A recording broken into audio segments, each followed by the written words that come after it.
क्या हरियाणा के अंदर विधानसभा चुनाव के लिए कांग्रेस में टिकटों के लिए सर्वे कर रही एजेंसियां दावेदार नेताओं के साथ खेला कर रही है? क्या हरियाणा में कांग्रेस की ओर से टिकटों के लिए हो रहे सर्वे में टिकट के दावेदारों से वसूली का बड़ा खेल चल रहा है?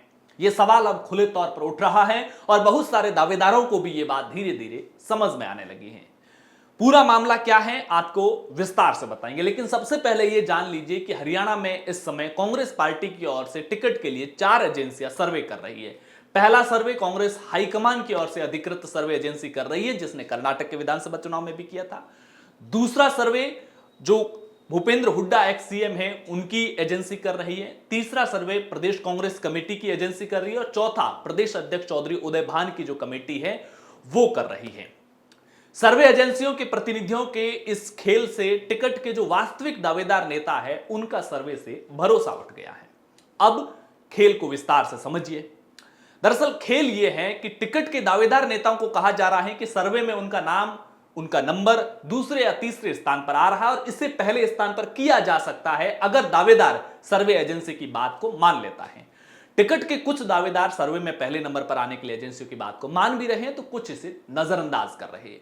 सर्वे एजेंसियों के इस खेल का पता तब चला जब जीटी रोड पर करनाल के एक टूरिस्ट परिसर में एक ही समय में 2 दावेदार सर्वे प्रतिनिधि से मिलने के लिए पहुंच गए।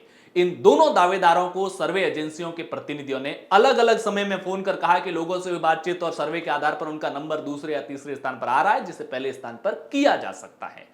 टूरिस्ट परिसर में मुलाकात का समय निर्धारित होने से पहले टिकट के इन दोनों दावेदारों ने आपस में समझदारी दिखाते हुए एक दूसरे से बात की और सर्वे एजेंसी के प्रतिनिधि के साथ इस बात को आपस में साझा कर लिया कि उनका नंबर दूसरे स्थान पर आ रहा है, तो किसी को बताया तीसरे स्थान पर आ रहा है।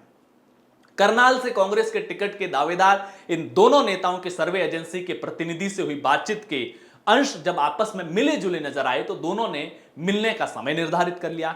एक प्रतिनिधि का समय शाम 4 बजे तय हुआ तो दूसरा वहां पर अचानक पहुंच गया, जिसे देखकर सर्वे एजेंसी का प्रतिनिधि हक्का बक्का रह गया। कांग्रेस के बड़े नेताओं से सर्वे एजेंसी के इस सर्वे की असलियत को साझा किया गया तो पता चला कि ऐसी शिकायतें तो बाकी कई जगहों से भी आ रही है, बाकी जिलों से भी आ रही है। हरियाणा में कांग्रेस का टिकट प्राप्त करने के लिए पार्टी नेताओं में जबरदस्त तरीके की मारामारी चल रही है और उसी का ये सर्वे एजेंसी के लोग फायदा उठा रहे हैं। आपको बता दें कि हरियाणा में विधानसभा की 90 सीटें हैं। कांग्रेस की ओर से टिकट के लिए अब तक 2300 से ज्यादा दावेदारों ने आवेदन कर लिया है। फिलहाल कांग्रेस, बीजेपी, इनेलो और जेजेपी में सियासी संग्राम तगड़ा हो रखा है। कौन जीतेगा, कौन हारेगा, ये आने वाले समय में पता चलेगा, लेकिन आप अपनी राय कमेंट बॉक्स में जरूर बताइएगा। नमस्कार।